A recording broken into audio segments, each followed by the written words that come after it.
The morning fog hung thick over the town like a memory that refused to lift. It curled around the lampposts and telephone wires, draped over rooftops like a shroud, blurring the lines between yesterday and now. The streets were mostly empty, save for a few cars rolling slowly down Main Street, headlights cutting through the mist like weary eyes. On the sidewalk, a man stepped off a faded Greyhound bus, boots landing with a dull thud against the concrete. He stood still for a long time, the duffel bag on his shoulders sagging with the weight of more than just belongings. His coat was worn, his beard flecked with gray, and his eyes, those tired, distant eyes, looked over the town like someone trying to recognize a dream they once lived in. His name was Caleb, though no one said it aloud. No one called to him. No one turned their head. He began to walk, his steps slow, deliberate, almost cautious. The soles of his boots scraped the pavement with a sound that only he seemed to hear. Around him, the town moved in quiet indifference. An old man unlocked a barbershop door without looking up. A woman pushed a stroller across the street and didn't glance his way. The world that had once been his didn't flinch at his return. It simply continued, unbothered and unchanged. He passed the bakery on the corner, the same one that used to flood the street with the smell of warm cinnamon in the mornings. The windows were fogged from the inside, just like they were all those years ago, but the faces behind the glass weren't familiar anymore. The bell above the door chimed as someone walked out with a bag of pastries, brushing past Caleb like he wasn't there. He turned the corner and saw the old schoolyard, rusted swing sets, paint peeling on the monkey bars, a basketball hoop with no net. He stood for a moment, just staring. He remembered hitting his first home run on that field, remembered the way his father had cheered, voice loud and proud above the others. Now there was only silence. As he walked on, he came to a stop in front of a small house with chipped white paint and a crooked porch swing. The mailbox was rusted and dented, but the name carved into the side was still visible. H. Monroe, his father's name, his family's name. Caleb reached for it, hand trembling slightly, but he didn't open it. He pulled his hand back as if the metal were hot, as if touching it might confirm something he wasn't ready to know. Then he noticed her. Across the street, behind a short picket fence, stood a small girl no older than 6. She wore a blue coat with mittens too big for her hands and held a red balloon that bobbed gently in the air beside her. Her gaze was fixed on him, not curious like a stranger, not cautious like the rest of the town, but sure, like she had been waiting. She didn't blink. She didn't look away, and neither did he. Caleb didn't linger long in front of the rusted mailbox.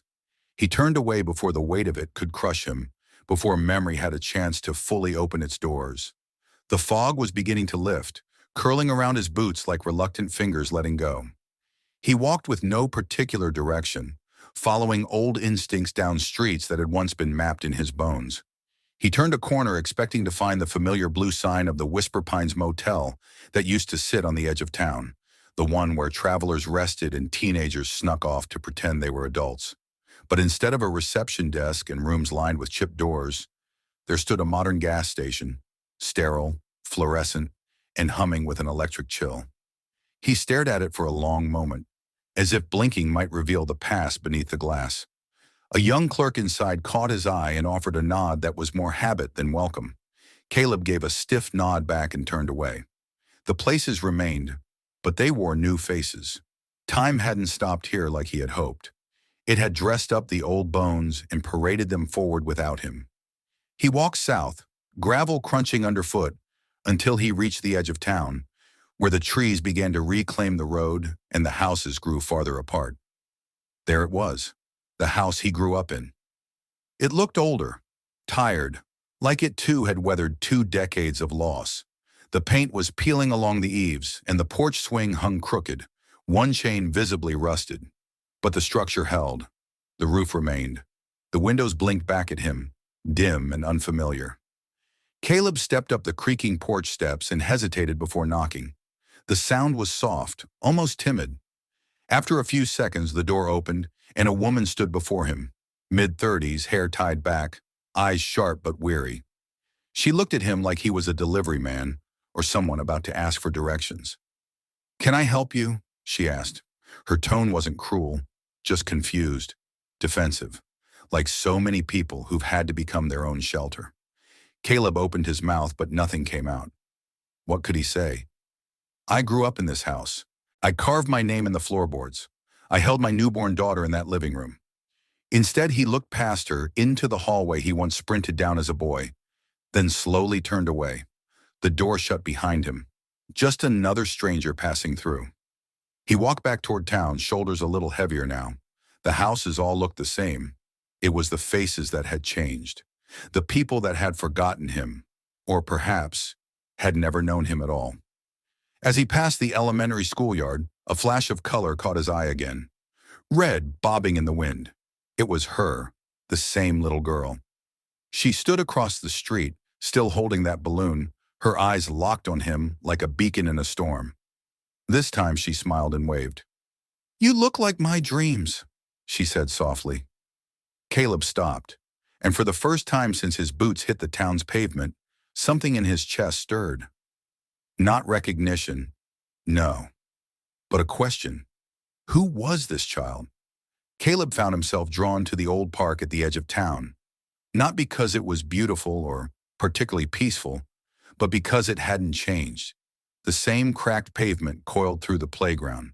The same iron bench sat crooked under the shade of the same maple tree, its bark marked by initials that time had tried to erase. Here the years had been slower, kinder. Each morning, he sat alone with a paper cup of bitter coffee, watching the wind push dead leaves across the ground. He didn't speak. He didn't need to. It was the only place where his silence didn't feel out of place. The second morning she came, Lila, the little girl with the red balloon now replaced by a bundle of crayons clutched in her mittened hand. She didn't ask permission. She simply sat beside him, her legs dangling off the bench like the world owed her comfort. "My mom says I shouldn't talk to strangers," she said, not looking at him, "but you don't feel like a stranger." Caleb glanced at her, eyebrows low.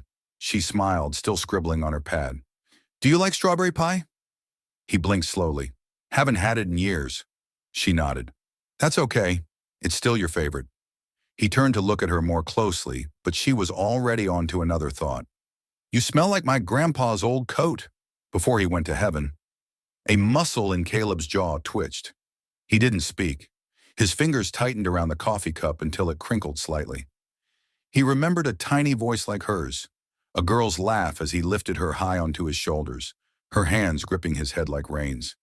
He used to march around the living room, calling himself Daddy the Giant. She would squeal and lean forward to kiss his forehead. That memory, it returned with unbearable clarity. He blinked it away. The next morning, Lila was already there before him, sitting on the bench, swinging her feet, humming something soft. When he approached, she lit up like dawn.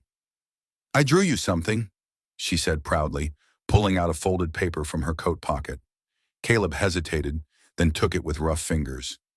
It was a simple drawing, crayon lines, clumsy colors, of a soldier sitting under a tree, a red balloon tied to his wrist. The sky was blue, the sun too big. But there was something in the soldier's face, something solemn. Still. He looked at her. "You draw often." She shrugged. "Only for people I miss." He studied her. There was something strange about her eyes. They were wide, thoughtful, too old for 6, a glassy blue with a flicker of gold near the center. Familiar, uncomfortably so. "Has anyone ever told you, you have very unique eyes?" She nodded, as if it were obvious. "Mom says I got them from someone special." Caleb didn't answer. Couldn't. His throat tightened against a tide of thoughts he'd spent years burying. The memories, the ache, the absence of a family he lost long ago. They were surfacing now, pulled up by a child with crayons and a voice that slid under his armor. She didn't ask who he was. She simply sat beside him, waiting. And somehow, that felt like enough. The next morning, the park felt colder, the wind more biting. Caleb sat in his usual spot, hands folded in his lap, waiting without saying he was waiting. The bench creaked beside him. But this time, Lila wasn't alone. A woman stormed down the gravel path, heels crunching with urgency. Her coat flared behind her like wings cut from fury. Her voice cracked through the stillness. "Lila!" The little girl froze. guilt flashing in her eyes. Caleb looked up just as the woman reached them, her face tight with panic and anger. "What did I tell you about strangers?" she hissed, grabbing Lila's arm and pulling her back from the bench. Caleb stood instinctively, hands raised slightly. Not defensive, just open. "I didn't—" "Don't speak to her," the woman snapped, eyes burning with something deeper than fear. Something that had nothing to do with him, and everything to do with a world where trust had long since fractured. "Stay away from my daughter." Lila looked over her shoulder as she was led away. Her voice was soft, breaking. "But he's not a stranger." The mother didn't respond. She just walked faster. From that moment, the silence Caleb had grown used to became something else. Not peace, but scrutiny. Word moved fast in a town like this. Whispers curled like smoke around corners. "There's a man sitting near the school playground. No one knows who he is. Came off a bus, hasn't spoken to anyone. Looks military, maybe unstable." By the afternoon, even the wind felt suspicious. Caleb stepped into a local diner hoping for warmth, maybe a cup of coffee. The bell above the door jingled and heads turned. Conversation stopped mid-sentence. The waitress glanced at him and immediately busied herself behind the counter. He waited. No one came. He left. The next day, a police cruiser idled near the park. A uniformed officer stepped out, young, unsure, but trying to look stern. He approached with one hand on his belt, the other holding a notepad. "Sir, we've had some concerns," the officer said. "Mind if I see some ID?" Caleb reached into his jacket and slowly pulled out an old bent dog tag. He placed it gently into the officer's palm. "Caleb Monroe, Corporal, deployed in 2003. The officer squinted at it, then frowned. "Funny thing, we checked records. No one by your name ever returned. Officially, you're still listed MIA. Caleb didn't answer. There was nothing left to say. That evening, he walked to the cemetery on the edge of town, boots sinking softly into the damp soil. The Monroe headstone stood crooked and forgotten, moss curling around the letters like ivy. Harold Monroe, Judith Monroe. The dates etched into the granite froze his breath. Both had passed nearly a decade ago, years after his last letter. Years after his disappearance, they had died believing he was never coming back. His knees gave under the weight, and he lowered himself to the earth. The world spun slowly around him, too loud and too quiet all at once. He placed a hand on the stone and closed his eyes. This town had buried him long before he ever came home. And maybe, just maybe, it was never his home to begin with. The rain came without warning, hard, cold, merciless. It fell in sheets over the town, washing the streets clean of sound, chasing people indoors, making everything feel distant and blurred. The bench beneath the maple tree stood empty, droplets pooling on its rusted slats. And still, Lila waited. Bundled in a yellow coat 2 sizes too big, she stood in front of the bench, holding a new drawing carefully wrapped in plastic. Her hands trembled from the cold, but her eyes scanned the road like a lighthouse, waiting for a ship that would not come. Minutes passed, then hours. Her mother appeared at the park's edge, umbrella low, anger carved into her face. She stomped across the grass, grabbing Lila's wrist without a word. The little girl didn't protest this time. She simply looked over her shoulder one last time and whispered, "He said he'd come back." But Caleb was nowhere near the park. He was hidden, behind the long-abandoned train station, in a rotting maintenance shed filled with rusted tools and the thick scent of mildew. Caleb lay curled on a makeshift cot of blankets and old coats. The wind howled through cracks in the wood. Water leaked in steady drops, tapping onto a metal oil drum like a ticking clock. His boots were soaked, his hands raw, his face unshaven and gaunt.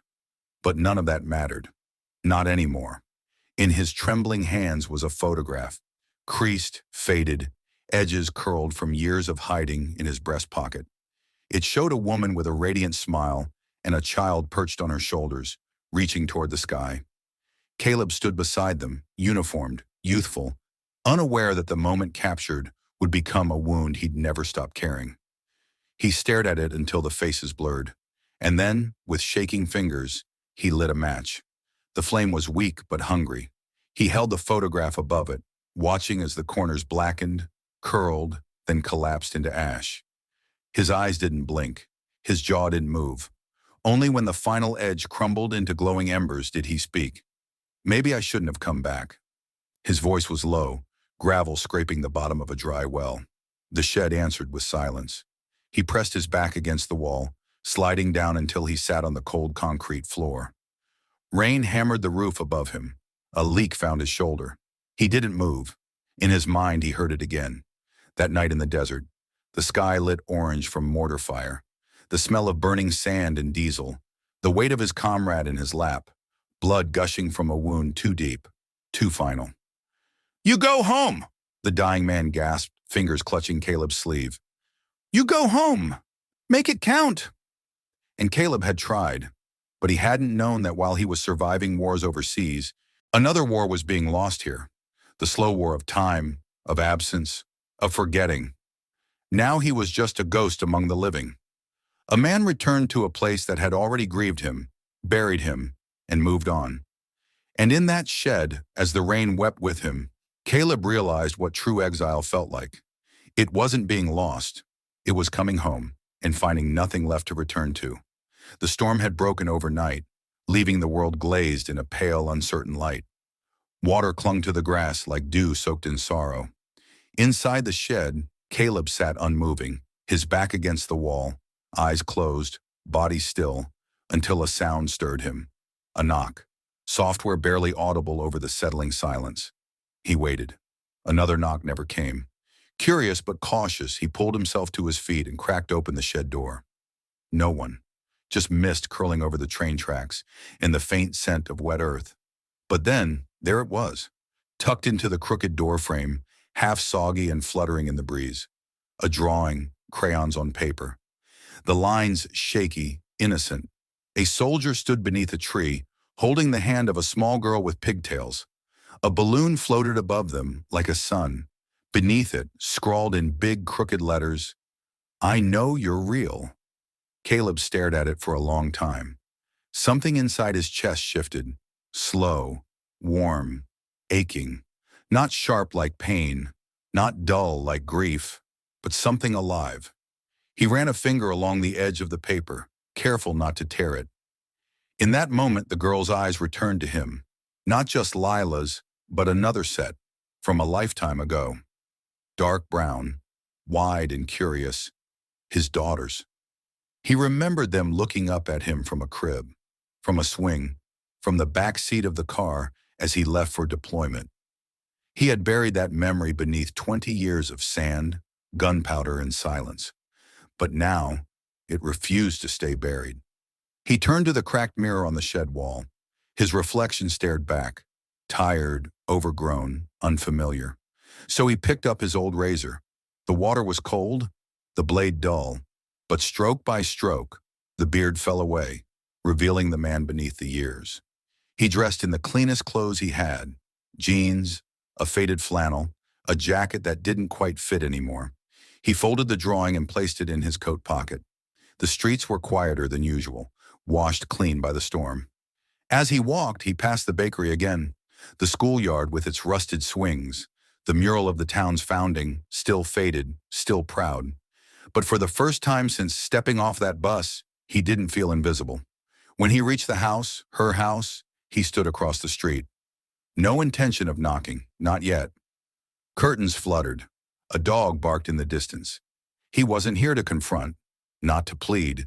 He was here to begin, because someone remembered him, not by name, not by story, but by something deeper.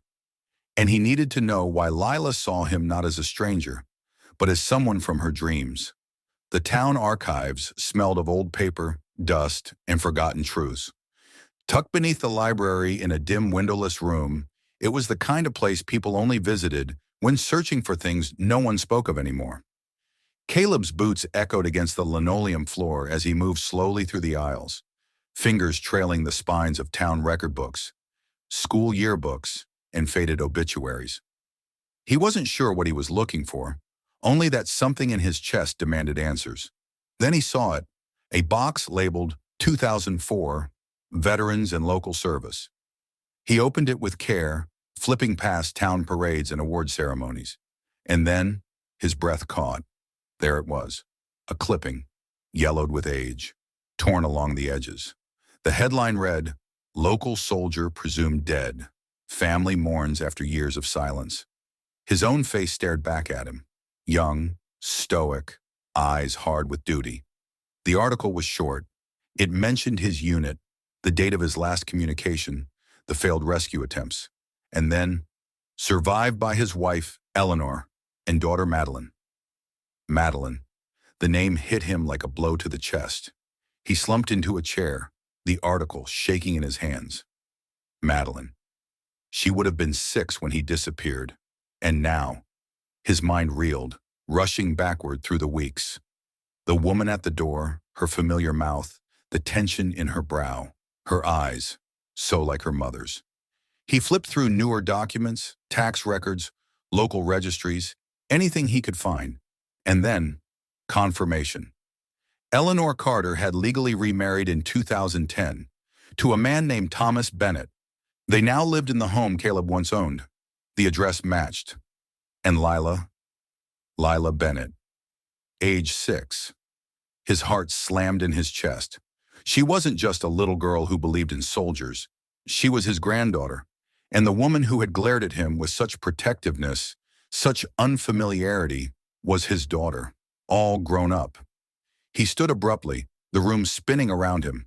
He had walked the streets of his own life like a ghost, and no one had known. Because to them he had died, 20 years ago, in a desert too far away, and war had changed him so deeply his own blood hadn't recognized his face.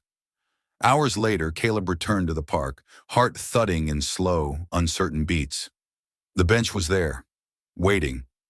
And then from behind the bushes, she appeared. Small boots, red balloon. Hope stitched into her every step. "Hi again," Lila beamed. "I knew you'd come back." She climbed up beside him and held his hand without asking. "I brought you something." She handed him another drawing.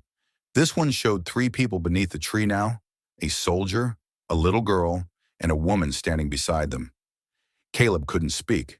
Then her voice dropped to a whisper, uncertain, vulnerable. "Mommy said, you look like someone she lost." He turned. Across the park, she stood watching. Madeline. Her arms crossed, jaw tense, but her eyes, they shimmered. She took a slow step forward, then another. She came to a stop just feet away, eyes locked with his. Searching, scanning. Something cracked across her face like a memory returning. Her lips parted. Her voice soft and breaking. Said one word. "Dad?" Caleb couldn't answer. He only nodded, barely. And in that silence, everything that had been lost began, at last, to be found. The porch creaked gently beneath their weight as dusk settled over the small town like a blanket of forgiveness. The sun was slipping behind the hills, painting the sky in aching shades of lavender and rose. A breeze carried the smell of old pine and distant chimney smoke. They didn't speak. They didn't need to. Caleb sat between them, Madeline on one side, Lila curled against his arm on the other, her head resting against the faded flannel that still smelled faintly of wood smoke and time. For the first time in decades, he didn't feel like a stranger in his own story. He just was, whole or not, present. His hands, scarred and strong, rested quietly on his knees. Madeline glanced at him every now and then, her gaze full of questions she hadn't yet found the words to ask. But there was no urgency. They had time now. Time to rebuild, slowly, gently, without force. Lila hummed under her breath, kicking her feet in rhythm against the old porch boards. In her lap, she held his worn duffel bag, the one he had carried through years of sand and silence. The zipper still stuck. The canvas still bore the stain of a desert rainstorm long forgotten. Then, with all the care in the world, she untied the string from her red balloon and gently fastened it to the handle. "So you never feel lost again," she whispered, as if sealing a magic spell. Caleb blinked hard, chest tightening. The balloon bobbed gently in the wind, its crimson glow catching the last light of the setting sun, like a heartbeat in the sky. It rose above them quietly, a beacon tethered to the weight he had carried for so long. The war had taken his youth. It had reshaped his voice, lined his face, stolen decades he could never reclaim. but it hadn't broken everything. Somewhere beneath the rubble of memory and loss, a thread had remained. Blood. Memory. Love that outlives the names we forget. He turned to look at Madeline. She didn't smile, but her hand found his, and that was enough. Not everyone comes home whole. Some return as fragments, shadows of the people who once boarded those military planes with burning hearts and unread letters. Some never return at all, but sometimes, even broken pieces remember how to fit. Even silence can speak. Even ghosts can be recognized by those who never knew to forget. As the porch light flickered on and night folded in, Caleb looked at the little girl who had seen him when no one else had. Her eyes, bright and unshaken, met his. She was the only one who remembered him, because she never knew to forget. If this story touched your heart, comment, "I felt it."